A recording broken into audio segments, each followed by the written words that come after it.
Friends, Shabbat Shalom to everyone. Here is a sermon that I am not giving tonight. I'm not giving a sermon about the regular slaughter of innocent citizens, especially children in our country. I'm not going to mention the cities of Sandy Hook, Pittsburgh, Parkville, Buffalo, Laguna Hills, Uvalde. I'm not going to identify the names of the murderers and speculate about their motives. I'm not going to state the fact that mass shootings are an ever-present danger in our country, that they happen in schools, stores, churches, and synagogues. Have you noticed our two policemen heavily armed outside? I'm not going to speak about how the internet has become a place for people to be inspired by hate and to kill, and how social media such as Facebook enables the murderers to broadcast the slaughter alive. I'm not going to speak about the number of guns that exist in our country and how easy it is to buy weapons of mass killing, often without background checks or firearm safety courses. I'm not going to speak about the murderer in Uvalde who was able to buy an AK-15 semi-automatic rifle on his 18th birthday. I'm not going to speak about the lame statements of our thoughts and prayers are with you. Enough already. I'm not going to speak about the 19 senators, including Senator Minority Leader Mitch McConnell, Senator Rob Portman, and Joni Ernst, who have taken at least $1 million in campaign contributions each from the NRA. In the past 15 years, the pro-gun group has spent a total of more than $132 million on ads supporting or opposing presidential or congressional candidates. I'm not going to speak about President Biden's and Dr. Biden's pastoral visits to the scenes of the slaughters. They are very sincere but empty exercises. I'm not going to speak about why the federal assault weapon ban was allowed to expire in 2004, even when it appeared to have had some positive impact. I'm not going to speak about the fact that there are 29.7 homicides per million in the United States, but only 5.1 in Canada and 1.4 in Australia. I'm not going to speak about the reality that there were 1.5 million firearm deaths between 1968 and 2017. That's higher than the number of soldiers killed in every U.S. conflict since the American War of Independence in 1775. I'm not going to speak about that in 2020 alone, more than 45,000 Americans died at the end of a barrel of a gun, whether by homicide or suicide. I'm not going to speak about how many guns there are in the United States. 400 million firearms in the United States. Our country only has 331 million people. I'm not going to speak about the 11.3 million guns produced in 2020 compared with 3.9 million in 2000, according to the ATF, and the 50% increase in gun deaths of children 14 and younger from the end of 2019 to the end of 2020. I'm not going to speak about the FBI report that says that the Bureau identified 61 active shooter attacks in 2021 that killed 103 people and injured 130 others. I'm not going to speak about the fear that all of us feel when we send our kids to school, or we go to the movies, or a shopping center, or a restaurant, or sit in a synagogue on Friday night. I'm not going to speak about the hypocrisy of Governor Abbott, who reports on the loss of life, and who tweeted in the past, "I'm embarrassed. Texas is number 2 in the nation for new gun purchases, behind California. Let's pick up the pace, Texans." Enough of my rhetorical device. Why am I not going to talk about any of it? Because all of these words are to plagiarize a statement about the vice presidency, not worth a bucket of warm spit. I have given these speeches and sermons before in outrage, and they do nothing. Tens of thousands of clergy have done the same. And they make us feel good and make us feel as if we've done something. These words do not save one life. They do not change one person's thoughts. How surreal. And I want to use the word, and I don't mean any disrespect. How pathetic were the words of Senator Murphy of Connecticut, who pleaded with his colleagues to do something after the massacre of 19 children. Let me repeat what he said.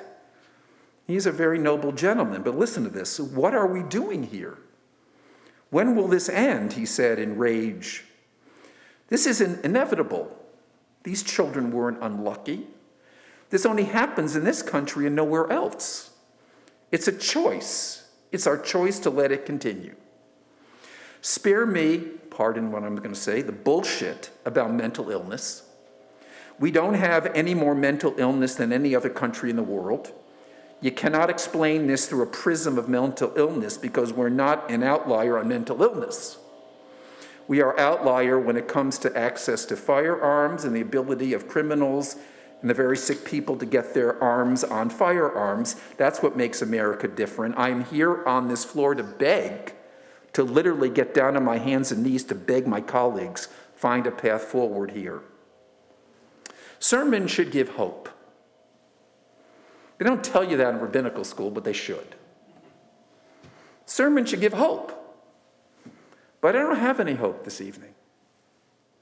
In the New York Times on May 26, 2022, there was an article, "Bills Come and Then Quietly Go." After a mass shooting, a proposal, and then nothing happens. What a horrible thing for a rabbi to say in front of a congregation. I have no hope. I'm embarrassed. I really am. I could lie about what kind of rabbi lies to his congregation? Puts on a false face. I respect you too much to do such a thing to you.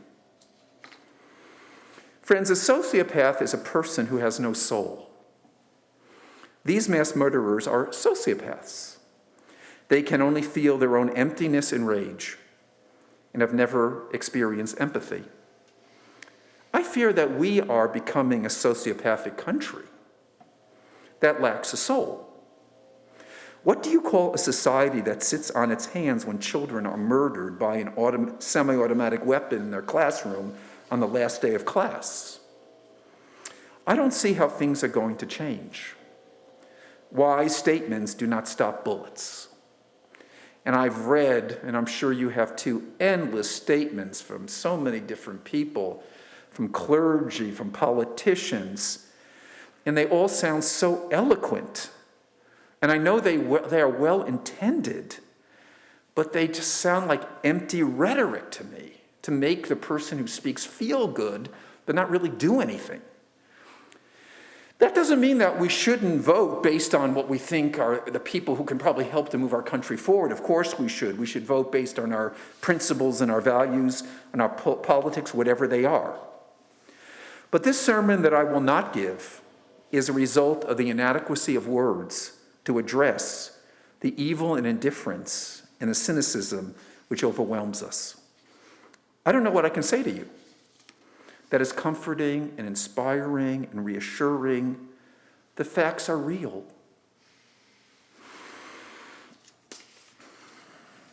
And those of us who are fed up are frightened by our impotence. Perhaps some wisdom or hope will awaken in me another night, but not tonight. So let me share with you a non-prayer. It was written by an incredibly talented colleague, Rabbi Joe Black, who offered on February 15, 2018, these words in the Colorado State House in the aftermath of a shooting tragedy. It's really incredible. It's the only thing that resonates with me that I can share with you this evening. He said, "Our God and God of all people, God of the rich and God of the poor, God of the teacher and the God of the student, the God of the families who wait in horror, the God of the dispatcher who hears screams of terror under the bloody desks, the God of the first responder who bravely creeps through ravaged hallways, the God of the doctor who treats the wounded, God of the rabbi, pastor, imam, or priest who seeks words of comfort but comes up empty, the God of the young boy who sees his classmates die in front of him, the God of the weeping, raging, insoluble mother who screams at the sight of her child's lifeless body, God of the shattered communities torn apart by senseless violence, God of the legislators paralyzed by fear, partisanship, money, and undue influence, God of the right, God of the left, God who hears our prayers, God who does not answer. On this tragic day when we confront the aftermath of the shooting in our nation, I do not feel like praying. Our prayers have not stopped the bullets. Our prayers have changed nothing. Once again, a disturbed man with easy access to guns has squinted through the sights of a weapon, aimed and squeezed a trigger and taken out his depraved anger, pain, and frustration on innocents, pure souls.